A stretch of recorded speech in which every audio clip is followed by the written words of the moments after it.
Você que está assistindo pelo YouTube, não se esqueça de dar um like, se inscrever, deixa aí nos comentários se você entender alguma das piadas dos easter eggs que eu deixei na apresentação. Não se esqueça das redes sociais do Regenerados que vão estar aí na descrição. Beleza? Então, nesse começo de ano a gente vai trabalhar com algumas questões mais contemporâneas. Assim como na unidade anterior a gente estava trabalhando com a história de Israel, né, uma ideia mais histórica e tudo mais, a gente vai trabalhar com algo um pouco mais contemporâneo, algo mais do nosso tempo agora. E para isso foi escolhido então esse tema, né, de trabalhar assim, os desafios desse momento pós-moderno que a gente vive. E eu fui convidado para dar essa aula, né, para trabalhar sobre isso. É um tema que me é muito caro, né, algo que eu gosto de trabalhar, algo que eu gosto de falar sobre, porque eu estudo esse tema, né? Eu sou historiador, eu trabalho ali com cultura e identidade na pós-modernidade. Eu tive que ler uma série de livros sobre isso, então é um tema que eu tenho algum domínio sobre ele, porque, enfim, é algo que, né, da minha vida pessoal e profissional, né, está mais presente. Então me pediram para dar essa aula e falar então, sobre esses desafios. E aí eu dei esse título engraçadinho para a primeira aula. A gente vai então trabalhar as definições de pós-modernidade ou de modernidade líquida, como ficar mais fácil de entender. Então a primeira coisa que a gente tem que se perguntar é o que é essa tal pós-modernidade, né? Nos ajude, Lázaro, a entender o que é isso. Então eu pedi primeiramente ajuda de alguns especialistas, mas eu vou, né, ficar ali frisado um pouco essa parte, porque eu quero ouvir de vocês que estão aqui povoando, lotando essa sala. Quando se fala em pós-modernidade, quando vocês ouvem esse tema, o que vocês pensam, o que vem à cabeça de vocês? Podem chutar, fiquem à vontade. Depois da modernidade. Algo que vem depois da modernidade, ok. Em parte sim. O que mais? Relativismo. Relativismo, bom.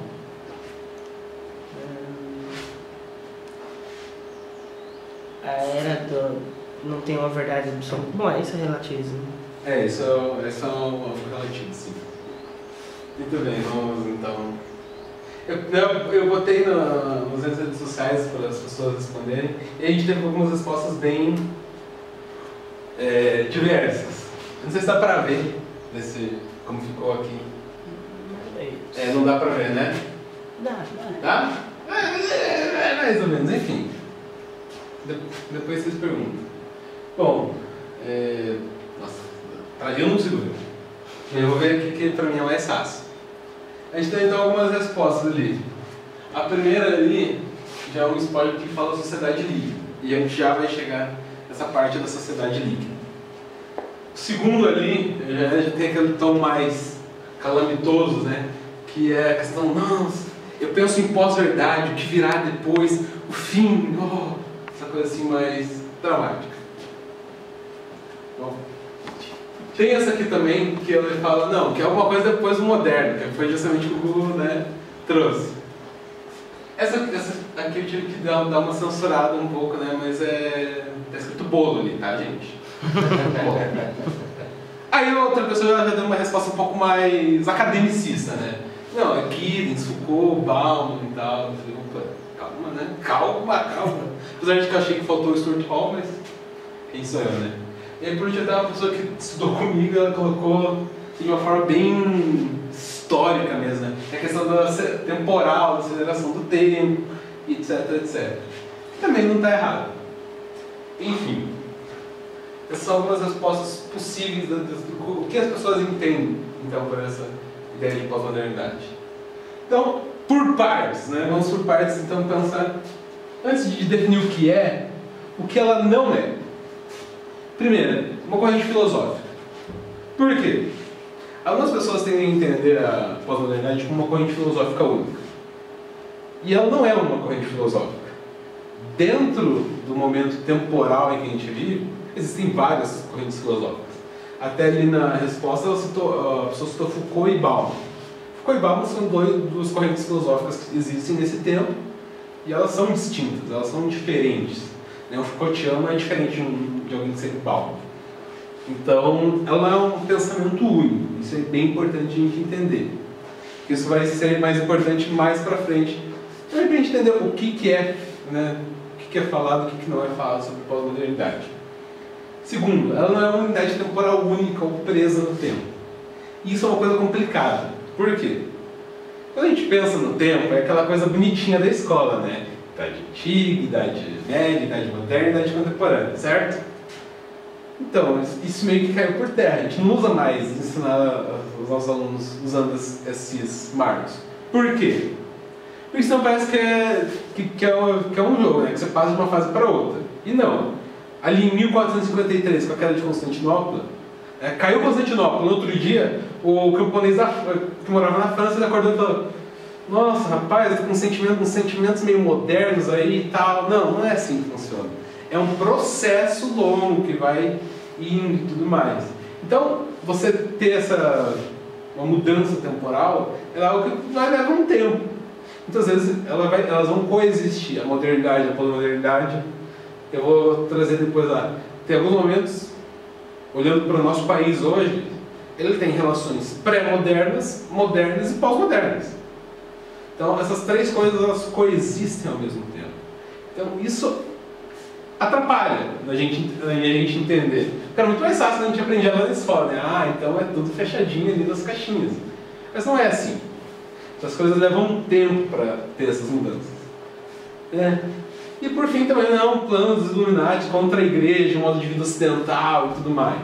Porque aí a gente vai atrás, né, dessas coisas. Eu lembro de um tempo, hoje não, hoje nem tanto, mas tinha uma época que você ia nas vitrines de livraria evangélica, que tinha 3, 4, 10 livros sobre os perigos da pós-modernidade, a pós-modernidade como uma ameaça ao evangelho e tudo mais. A gente vai trabalhar um pouco mais isso mais pra frente e vai entender que não é tão simples assim.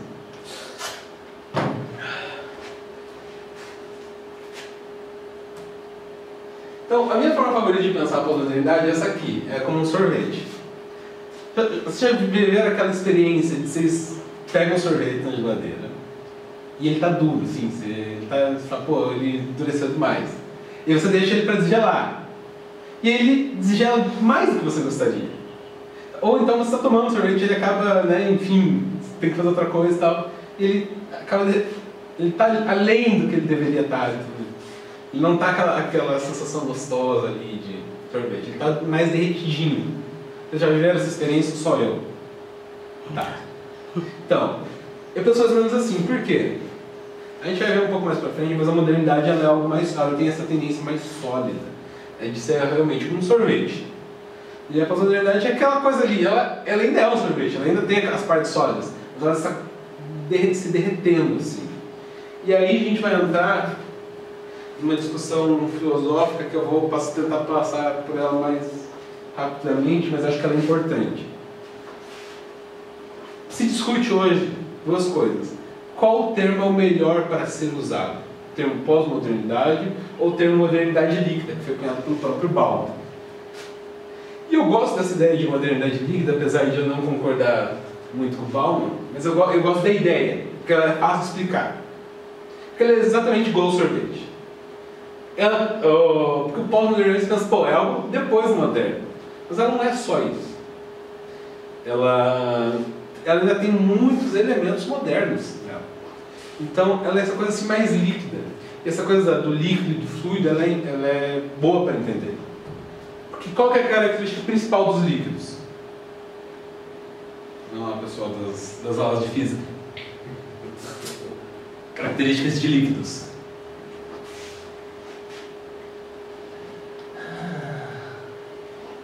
Vamos pensar nessa garrafinha. Eles tomam a forma do conteúdo. Ela toma a forma do conteúdo, exatamente. Ela é adaptável. Eles se adaptam. Recipiente, né? Do recipiente. Exatamente, ele se adapta ao recipiente. Ele vai se adaptando. Eu acho que essa é uma forma fácil de entender por quê. A gente entender que esse tempo ele se adapta a outras circunstâncias além das temporais. Por exemplo, a pós-modernidade brasileira ela vai ser completamente diferente da pós-modernidade americana, africana, asiática, a pós-modernidade na Alemanha e na República Tcheca, ela vai ter características diferentes, apesar de ser países próximos e com culturas próximas ali. Então, isso fica mais evidente, essa coisa assim do próprio, né? De tomar características próprias, dependendo do lugar em que você está entendendo. Bom, vamos tentar então usar algumas definições para ela, tentar entender um pouco mais se ela não é tudo aquilo que a gente falou antes, o que ela é. Primeiro momento, ela é o momento temporal que a gente vive. Então, sim, a gente vive na pós-modernidade. Em alguns momentos a gente vive na modernidade, na pré-modernidade, sim. Mas principalmente, na maioria dos casos, a gente vive situações pós-modernas. E acho que isso é uma forma bacana da gente entender e pensar nisso como situações, né? Entender como situações que levam, né, situações e, enfim, que a gente vive, que são pós-modernas. Ela é, em muitos sentidos, uma forma de oposição à modernidade. E aqui eu vou ter que parar um pouco para a gente entender o que é essa oposição. E para a gente entender o que é essa oposição, a gente primeiro precisa entender o que é modernidade. O que também já seria uma aula gigantesca. Então, o que é a modernidade? A modernidade, ela vai ter algumas características. Eu quero que vocês fechem os olhos nesse momento e pensem no mapa da Espanha. Vocês não esperavam isso, né? Pense na Espanha. Antes do período moderno, ela era dividida em vários e vários reinos. Eu vou citar alguns aqui: Castela, Leão, Aragão, Astúrias, Aragão, Navarra, Catalunha. Tinha também os almirados islâmicos de Córdoba, principalmente. Então, tudo ali naquele espaço pequeno tinha vários reinos. Esses reinos tinham suas características. Isso a gente pensando antes do moderno. Bem o moderno, você tem a ideia do Estado Nacional, a ideia do nacionalismo, né? Tanto que eu brinco com os meus alunos, eu gosto de brincar com os meus alunos quando estou dando isso, eu falo que o patriotismo é algo retrógrado, eles ficam bravos. Eu falo, claro que é retrógrado, é uma ideia moderna, a gente já está na pós-modernidade, é algo que já está ultrapassado. Mas enfim, eu falo isso só para incomodar eles, principalmente quando eu estou dando aula de independência do Brasil, que aí é legal a gente trabalhar, né? A gente começa a pensar, a gente vê as bandeiras, os hinos e tudo mais, são todos símbolos modernos.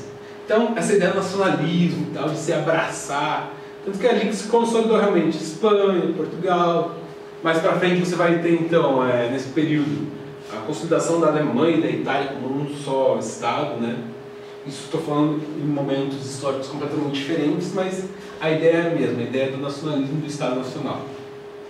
Mas bem, agora você passando por esse momento pós-moderno, você vai começar a ter algumas cisões ali. Essa ideia moderna ela vai começar a se romper. Como que acontece isso?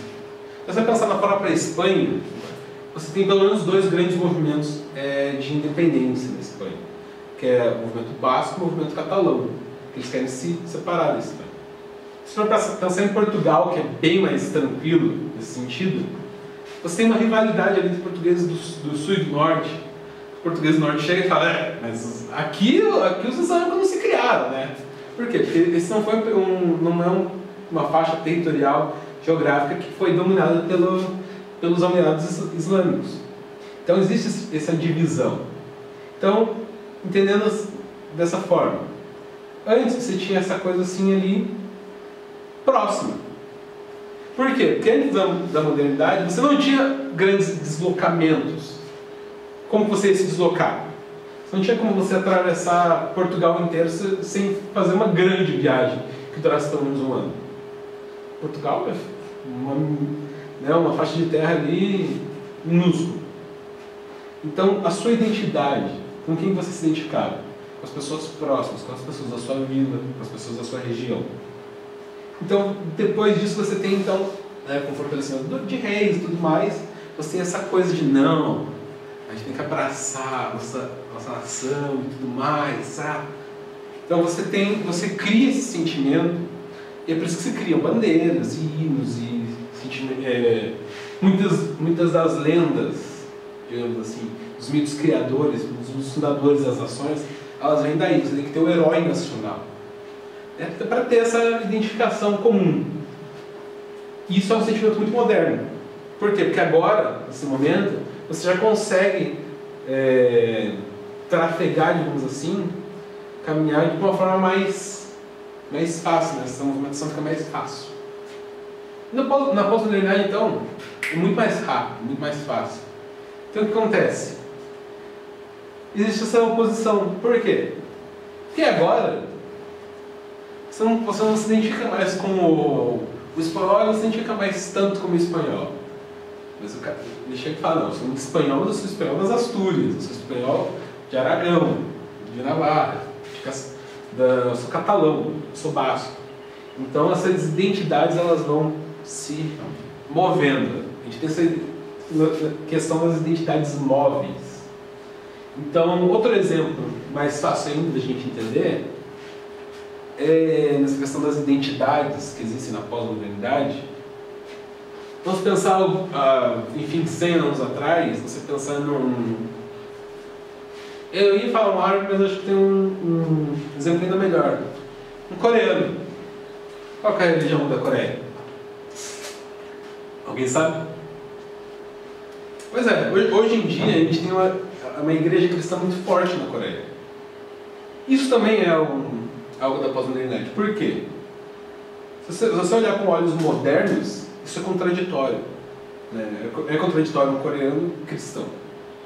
Porque, enfim, não é uma religião da região.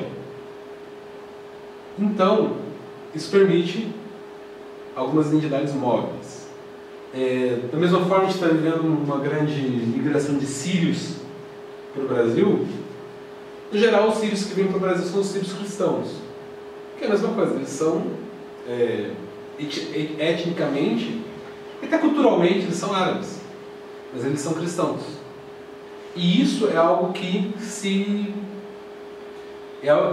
é possível muito pela pós-modernidade, porque você tem essa facilidade de identidade e até o que a gente chama de identidades contraditórias. Se for pensar, dependendo do seu ponto de vista, realmente é contraditório você pensar dessa forma.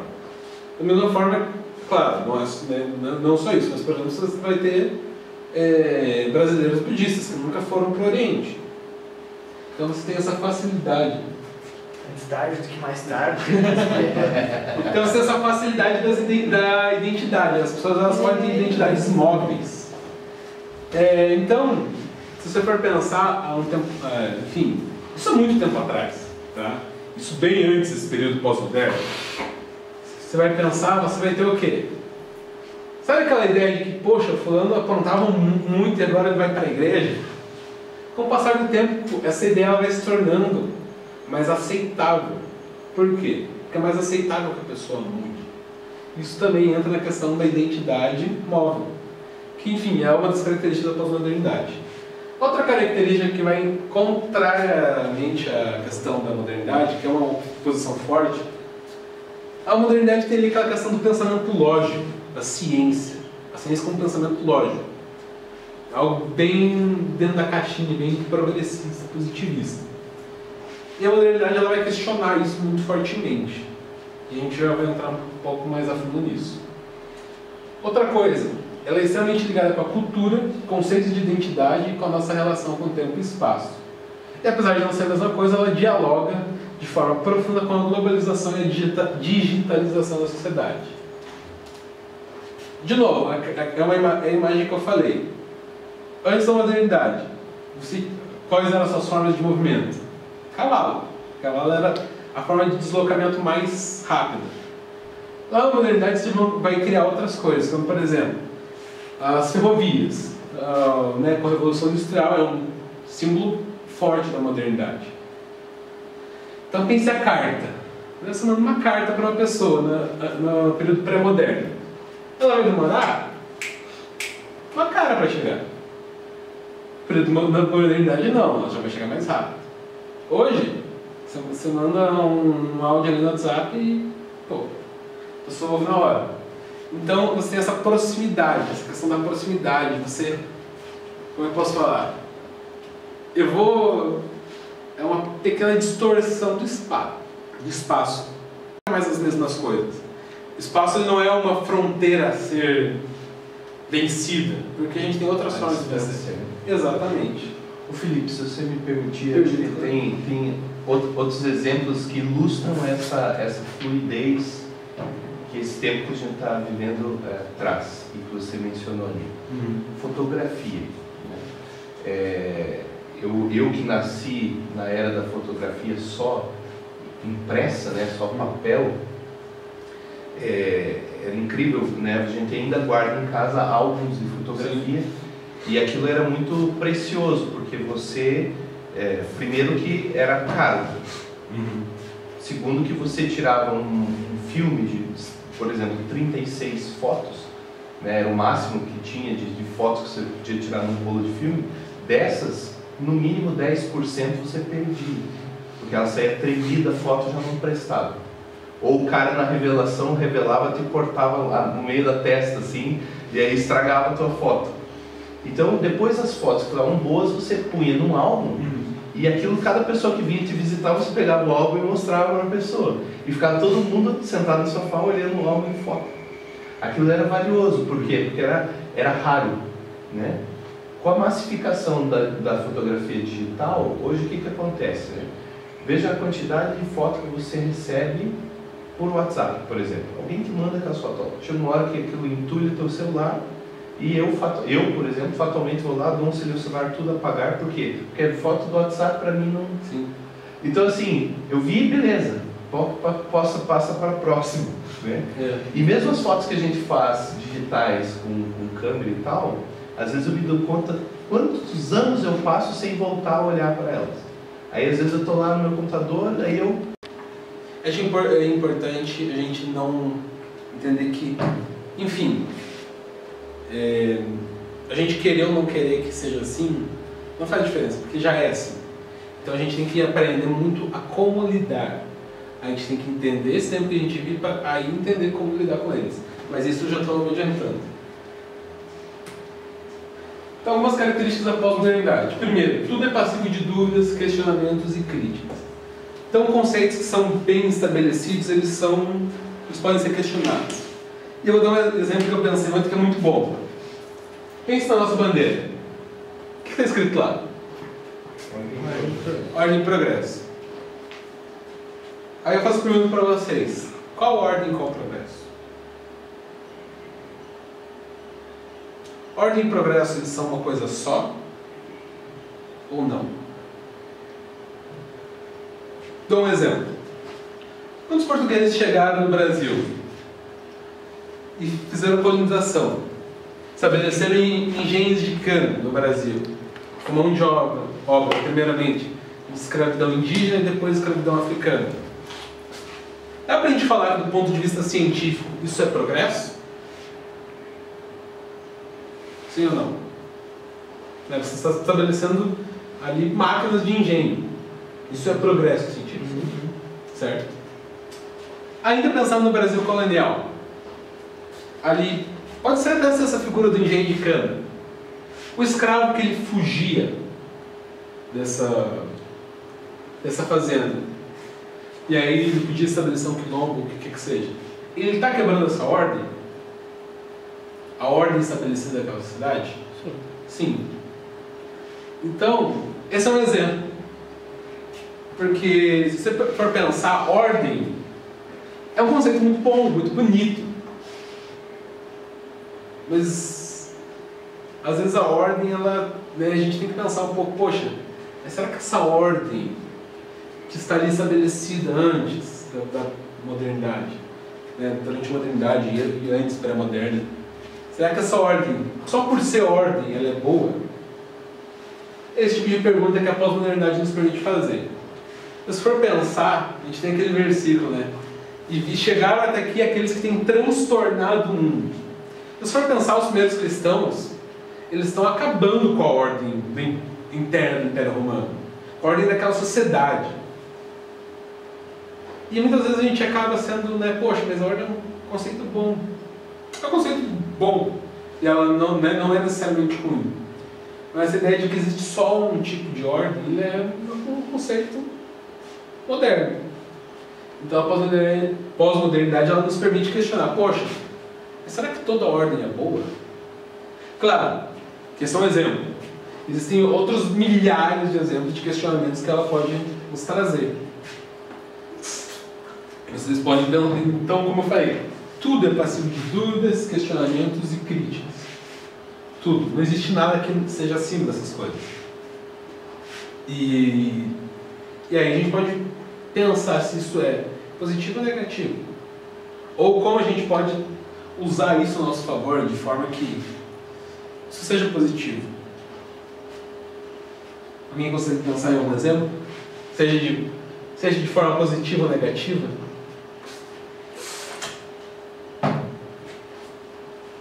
Eu estou indo muito rápido, gente? Está dando para entender? Está dando para pegar a ideia? Ou se tiver alguma dúvida, fique à vontade. Como eu falei, tudo é passivo de dúvidas. Esse é um valor pós-moderno que eu respeito bastante. Eu acho que, enfim, dúvidas são preciosas. Eu teve uma frase essa semana, eu lembro, não consigo lembrar ela correta, certinho, mas é que todo bom cristão ele tem boas dúvidas. E, enfim, no contexto a pessoa queria falar sobre vários tipos de dúvidas, mas eu acho que é importante a gente ter dúvidas e saber valorizar as nossas dúvidas. E é importante a gente como igreja saber valorizar as dúvidas das pessoas. Porque é melhor que a pessoa tenha uma dúvida que pra gente parece absurda, mas ela externa essa dúvida, do que ela internalize isso e procure respostas em lugares que ela não vai encontrar uma resposta aceitável. Aí que entra a questão da pluralidade é valorizada e a infinidade vista como algo a ser superado. Por quê? Porque se você estabelece, como o Hugo falou, não, o direito à greve é superior ao direito de ir e vir, a pessoa que ela tem o direito de ir e vir tolhido, ela vai ficar pistola. Assim como se for o contrário, da mesma forma. Então, você tem que ponderar justamente isso, a questão, poxa, mas relativizar, porque para aquelas pessoas esse é o mais importante, mas para as outras pessoas é aquele. E as duas pessoas, e os dois grupos são afetados nesse momento por esses dois direitos a serem discutidos. Por isso que essa relativização grande que existe, porque a relativização ela afeta uma série de coisas, desde o, deixa eu pensar, filmes, por exemplo. Você pode pensar num filme. Existem valores que se aplicam a filmes para você dizer se um filme é bom ou ruim. Valores técnicos, questões técnicas de um filme. Mas existe algo na cultura que é a experiência. E a experiência que eu tenho com o filme nunca vai ser igual a experiência que o Gu tem, que a Bianca tem com esse filme. Por quê? Porque nós somos pessoas diferentes. Então, às vezes, pode ver o pior filme do mundo, tecnicamente. Mas a sua experiência com aquele filme é positiva. Então, ali, você teve uma experiência positiva com aquele filme. Você gosta daquele filme. Até uma coisa que as pessoas elas não sabem lidar muito bem é que, o filme é ruim, né? É ruim, mas eu gosto. Essa, né, de que alguns filmes são ruins. Então, algumas das principais críticas que têm sido feitas na igreja em relação à pós-modernidade. Como eu falei, a pós-modernidade, por algum tempo, ela foi um alvo fácil para muitas questões da igreja. Agora a gente já tem outros, né? Mas, desculpa, mas eu não consigo não rir quando eu penso nesse, porque eu acho engraçado. Que a pós-modernidade promove religiões orientais e quer destruir o modo de vida ocidental. Enfim, vamos pensar um pouco sobre essas principais críticas. Se vocês tiverem mais alguma que vocês lembrem, fiquem à vontade para trazer. Pois bem, queria que vocês abrissem lá em Romanos 13, 11 a 14, se alguém quisesse abrir para ler, para a gente pensar nessa questão assim, dos sonhos das cegueiras espirituais. Fazer isso compreendendo o tempo, que já é a hora de despertardes do sono. Porque a nossa salvação está agora mais perto do que no início, quando cremos. A noite já está avançada e o dia se aproxima. Deixemos de lado as obras das trevas e revistamo-nos das armas da luz. Vivamos de modo decente, como quem vive de dia, e não em orgias e bebedeiras, não em imoralidade sexual e depravação, não em discórdias e inveja, mas revesti-vos do Senhor Jesus Cristo, e não fiqueis pensando em como atender aos desejos da carne. Muito bem. Qual a realidade que Paulo está falando aqui?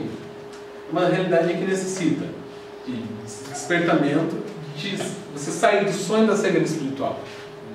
É por isso que a gente tem que questionar. Existe cegueira e sono espiritual nos dias de hoje? Sim ou não? Sim. Sim. Existia naquela época? Óbvio. Teve alguma época que não existiu? Com certeza. A gente pode pensar quais são as causas de hoje em dia. O que hoje em dia leva esse sono e essa cegueira? O que a gente tem que entender é que isso não é exclusivo desse tempo. Com certeza não. Outra questão que a gente tem que pensar é a pós-modernidade ou o mundanismo é a pós-modernidade ou o mundanismo e a religiosidade que substituem e enfraquecem verdades e valores do reino. Eu vou pedir para alguém abrir lá em 2 Reis 21. Se puder abrir já ali dentro para a gente. 21.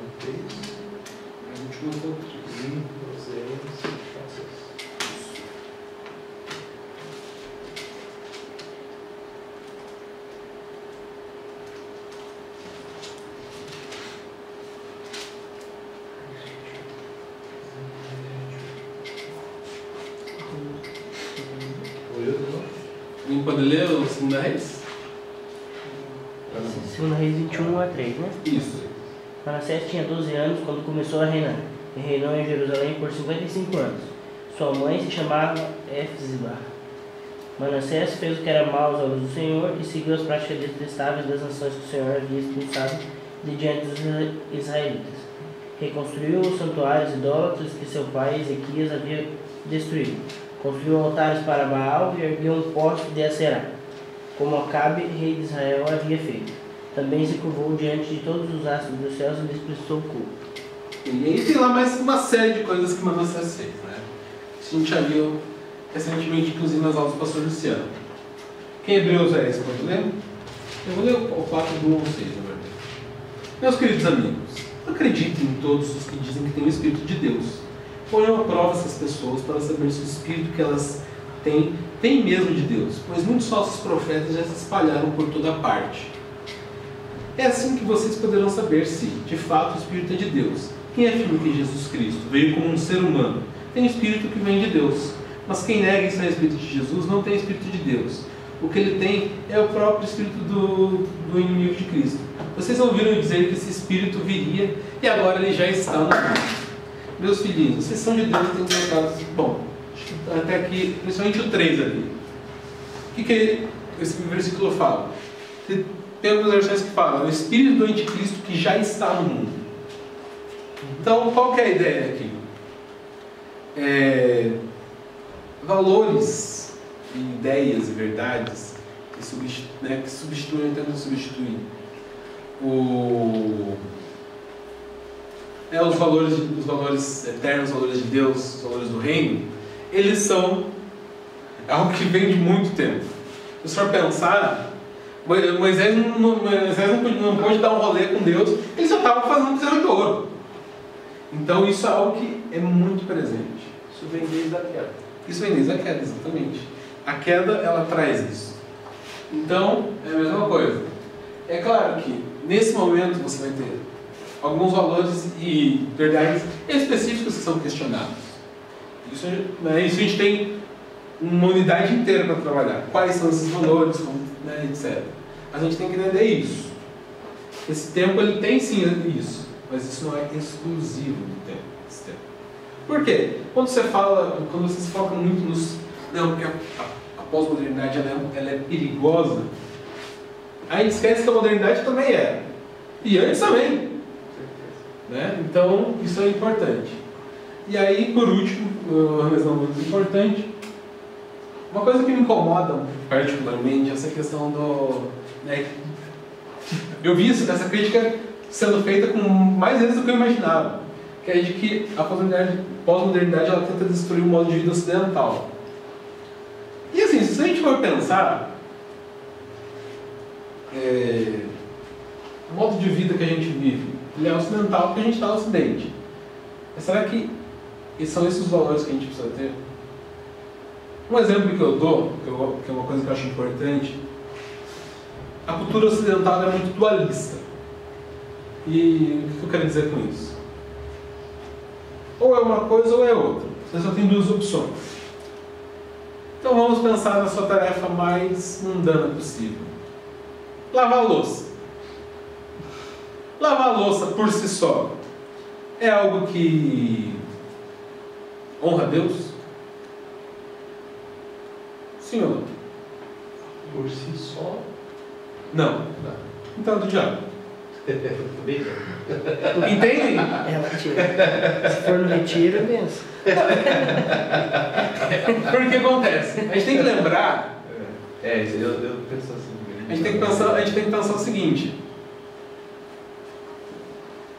Né, tudo que está aqui na Bíblia, a gente tem que, chutando baixo, 90%, ele está do lado do Oriente, do que acontece. E a cultura oriental, desde sempre, ela foi muito holística. Hoje em dia, no Ocidente, a gente tem a palavra que a gente costuma usar para isso, é integral. Ou seja, ele compreende o integral. Tanto que você tem muita teologia que trabalha com essa questão da integralidade da missão, da integralidade da fé, etc. Ou seja, você lavar a louça por si só não é algo que honra a Deus. Mas pode ser. Você pode lavar a louça orando, você pode lavar a louça. Sei lá, porque de repente não é a sua tarefa, não é o seu dia de lavar a louça, mas você faz isso para agradar alguém. Né, poxa, porque aquela pessoa vai tá muito ocupada, está muito tarefada naquele dia, ou então...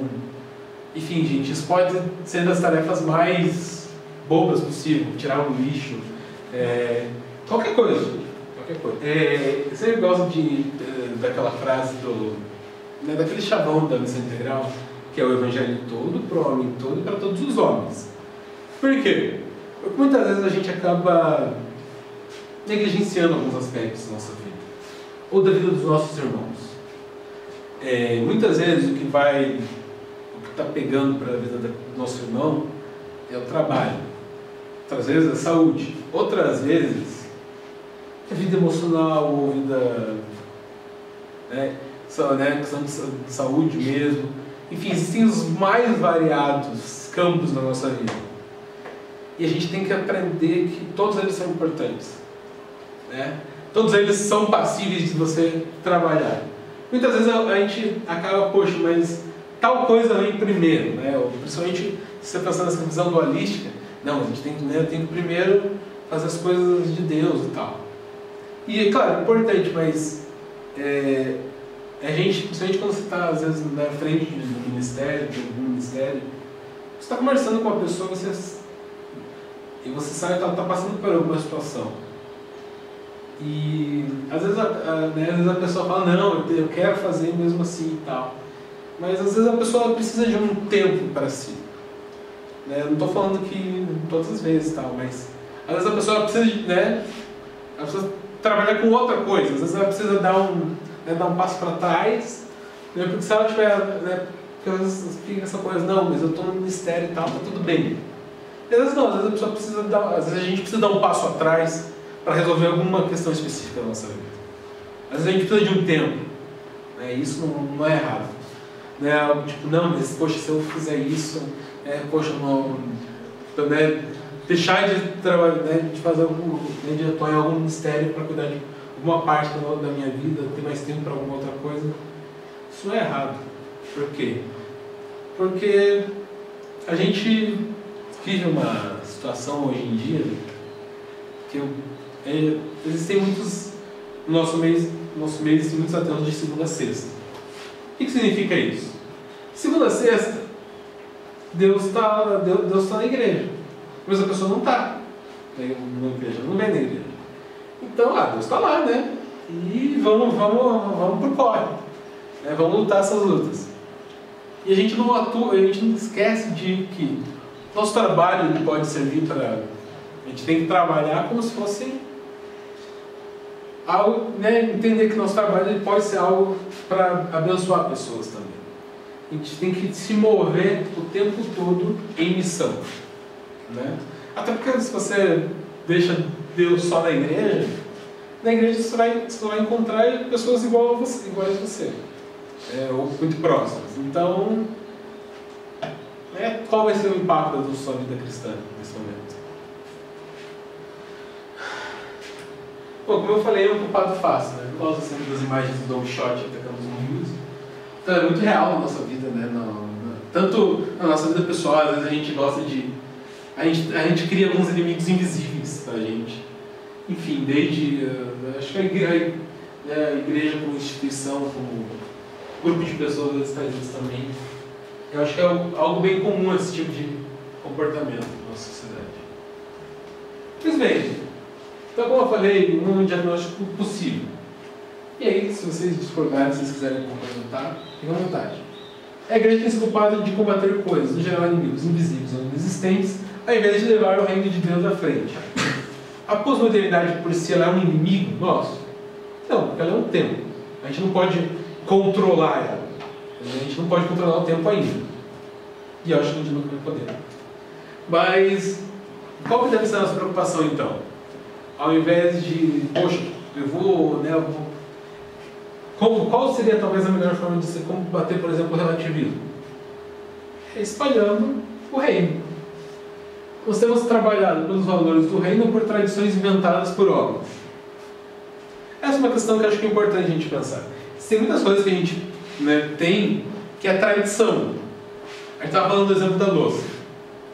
Por quanto tempo, sei lá, você acha que 40 anos atrás a gente poderia aqui falar sobre, vai lá, falar, homens falando para outros homens. Lavar louça, né? Importante e tal, né? Até para o seu companheiro e tal. Talvez, se for pensar do ponto de vista da tradição, 40, 50 anos atrás, isso seria impensável. Não era tarefa de homem. Exatamente, não, isso aí não, você não pode fazer isso. Até hoje eu tenho aluno que fala que o pai não deixa fazer tarefa em casa. Não pode, isso é uma coisa de homem. Eu estava, enfim, semana a gente teve algumas discussões aí, sobre coisas de roupas e tal. Uma coisa que eu vi uma discussão que vi um post que era interessante, que era que, enfim, sobre questões de códigos de gêneros e tal, que há 100 anos atrás, por exemplo, era o contrário, rosa era de menino e o azul de menino. E mais antigamente ainda, todo mundo usava branco. E aí tem uma foto de um menininho que depois, eu não lembro qual presidente dos Estados Unidos era, mas ele estava com um vestidinho branco e tal. Por quê? Porque era fácil. Era muito mais fácil você trabalhar roupas brancas e tudo mais. E aí tem questão de cor de pigmentação e tal. Então assim, algumas tradições elas vão se modificando com o tempo. E muitas vezes a gente se agarra com algumas tradições e se perde. A gente tem que muitas vezes parar e entender, isso aqui isso é uma tradição ou isso é um valor? Como por exemplo a questão as tarefas de casa não são tarefas de homem. Né? Então isso era uma tradição muito forte. E isso foi quebrado. A gente tem hoje em dia muitos homens que fazem e tal. Como eu falei, teve um grande período da minha vida fui eu que fazia as tarefas de casa, todas elas. Porque minha mãe trabalhava fora, minha irmã estudava, etc. E eu estava em casa. Então, mas assim, não que isso fosse exclusivo, mas algum tempo atrás eu poderia até fazer isso, mas eu não poderia compartilhar. Seria estranho esse negócio, né? Como assim está? Entende? E outra coisa, o sono dessa guerra espiritual tem sido uma constante mais antiga do que a própria modernidade. Tem esse texto de Romanos 3 que a gente já leu, e o texto de Romanos 12, 1 a 2, que foi inclusive o texto que Israel pregou ontem. Portanto, meus irmãos, por causa da grande misericórdia divina, peço que vocês se ofereçam completamente a Deus, como um sacrifício vivo, dedicado ao seu serviço e agradável a Ele.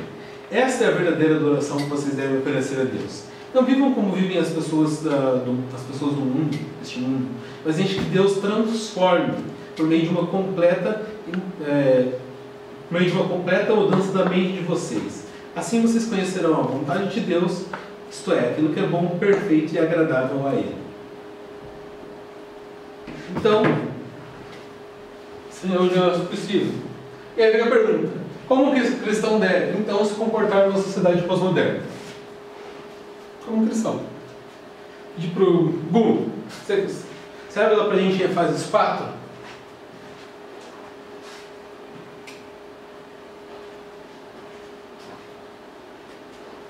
Esse é um texto que eu acho muito bacana. A gente gosta desse capítulo inteiro de Efésios. 4:13. Do 13 ao 15. Ligado na garganta aqui, fazer voz locutora.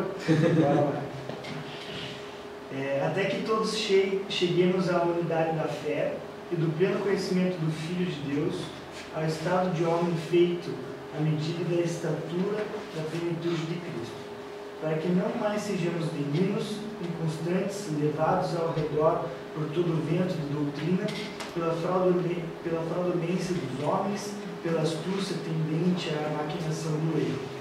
Antes, seguindo a verdade em amor, cresçamos em tudo naquele que é cabeça, Cristo. Muito bem, então a forma principal como a gente deve viver não mudou, é como cristão. A gente tem que, obviamente, entender o tempo que a gente vive, que é um tempo diferente daquele, é um tempo diferente do tempo que existia antes. A gente tem que, muitas vezes, se adaptar, talvez não seja a palavra certa, mas entender que muitas vezes a forma de a gente se comportar, a forma de a gente mostrar alguns valores, ela é diferente. A gente tem que, muitas vezes, entender isso. A forma como a gente vai... Os valores não são os mesmos, os valores que vão nos nortear, mas a forma como nós vamos expressar esses valores talvez seja um pouco diferente. Porque a forma como, por exemplo, a pregação daquela época não adianta hoje. A gente tem que... Isso é claro. Assim, por exemplo, a forma para quem você está pregando, para quem você está evangelizando. Então, isso é importante. Entender que existe essa adaptação. E ela não é errada. Eu falar aqui com vocês é completamente diferente se eu for dar aula para as crianças. Se eu for dar aula na classe de cima dos adultos. São formas e jeitos diferentes de se trabalhar. Os valores são os mesmos, mas talvez a forma como elas são apresentadas seja diferente. Mas os valores e o que a gente deve ser não mudam. Isso é imutável. Então, sobre a pós-modernidade, eu gostaria de concluir o seguinte. E aí, de novo, se vocês quiserem complementar, questionar, podem falar. Ela tem mais a ver então, com a modernidade como reino. Ela surgiu então como uma oposição aos valores modernos, não com os valores do reino. Porque a oposição aos valores do reino é algo muito mais antigo do que a modernidade. Nós devemos ser defensores de valores do reino, e não de tradições humanas. E assim como em qualquer tempo, o mundo pode se voltar contra a igreja. Mas ainda assim, ele é o nosso campo missionário para onde fomos enviados. E aí, tem esse questionamento: que mundo? O mundo, como eu falei, é o nosso campo missionário. Ele vai sempre resistir ao avanço do reino. Assim como a nossa carne, ela resiste ao Espírito. Certo? Então, isso é natural. Por isso que a gente tem que ter cuidado, às vezes, com a igreja que flerta com o mundo. A igreja que flerta com o mundo, ela não é uma igreja relevante. Ela, seja flertando com os valores do mundo, seja flertando com as esferas do poder deste mundo. Estava ouvindo um programa esses dias, foi sobre... E ele comentou sobre a substituição do símbolo principal da cristandade, que era o peixe, né? O peixe, acima de tudo, era um símbolo de resistência à perseguição romana. E quando Constantino tem lá o sonho com a cruz e tudo mais, quando ele adota a cruz ela não é usada como símbolo até então do cristianismo. Então, tem essa mudança de símbolo. E aí, quando Constantino vai lá, e tal, começa essa questão do Império Romano, do cristianismo, é muito engraçado estudar os concílios dessa época. de concílio anterior à adoção do cristianismo como religião oficial do Império é ele define algumas coisas.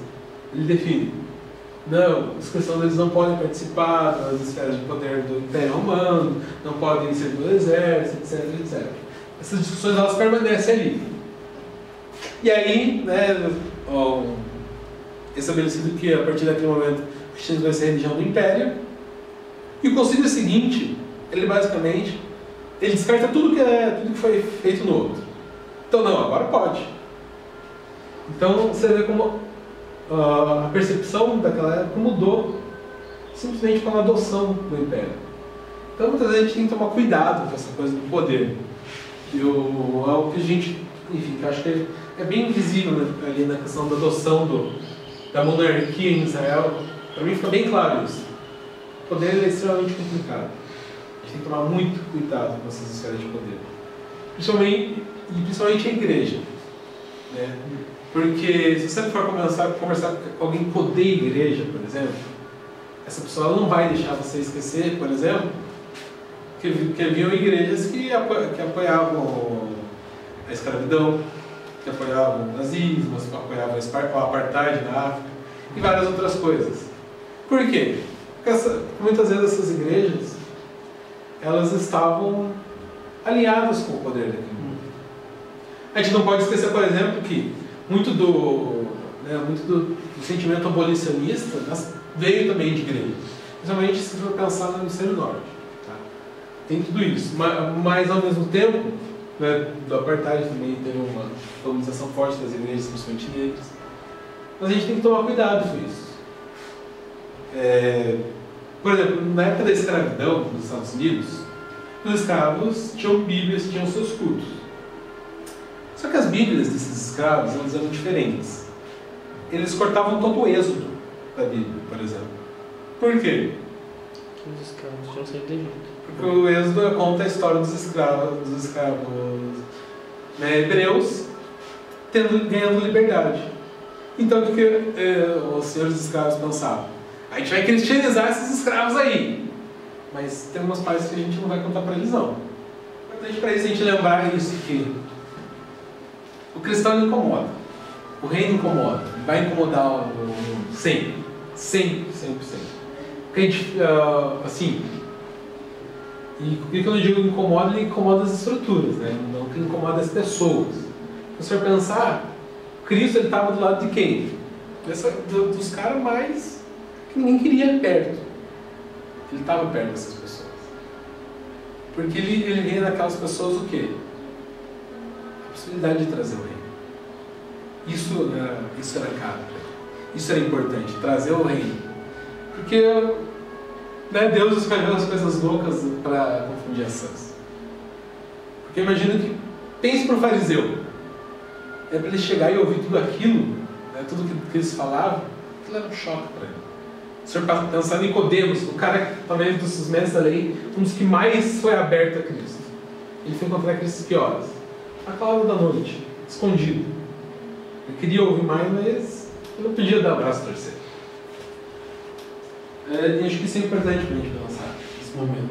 Por fim, eu queria terminar com esse texto de Efésios 4:28, que eu acho sensacional. Sensacional.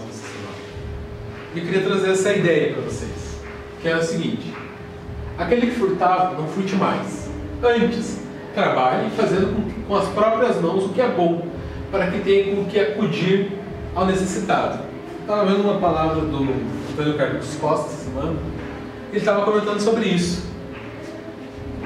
Nosso padrão hoje em dia, ele está baixo, né? O que você precisa para ser cristão?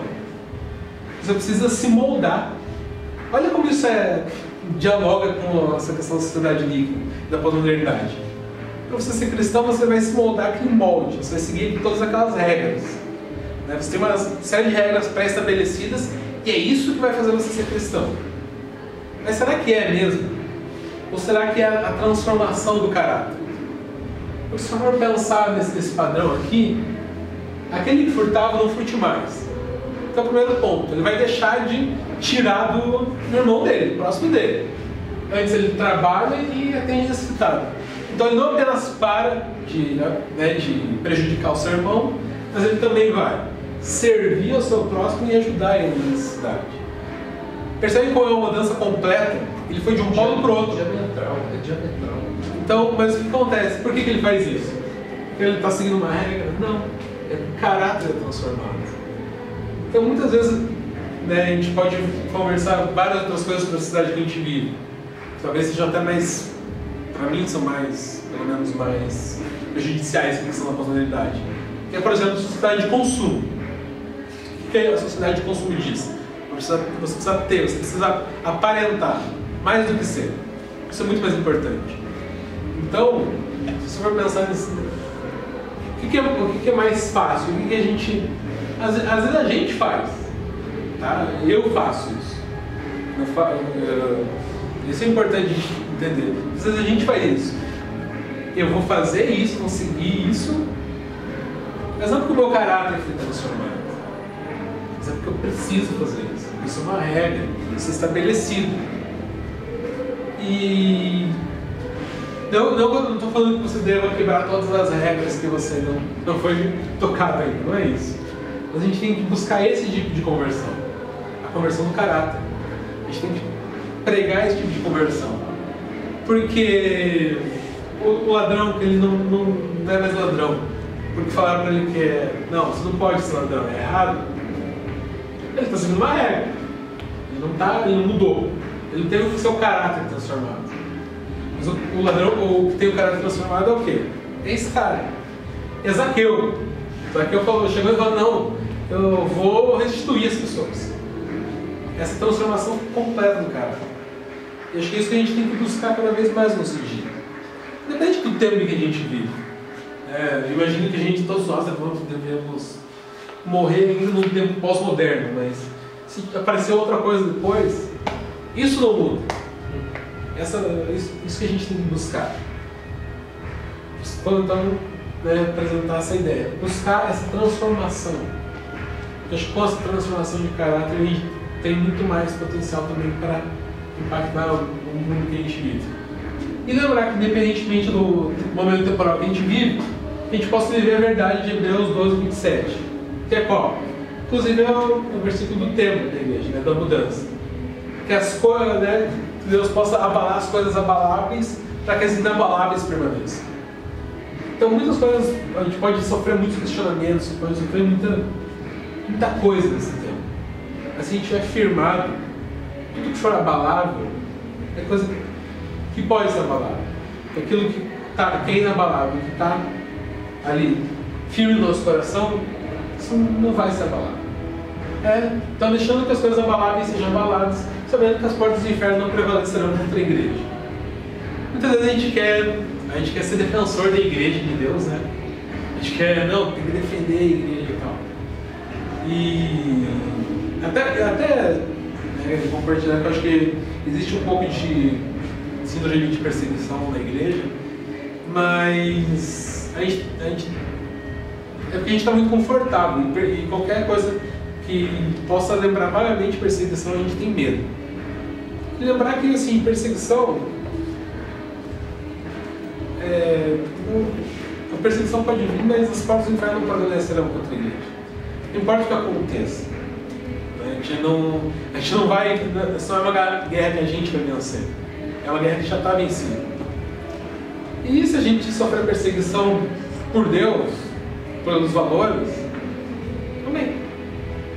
Acho que esse é o sentimento que a gente tem que ter. Né? E eu acho que é isso, gente. Se vocês quiserem fazer qualquer comentário, qualquer crítica, qualquer dúvida.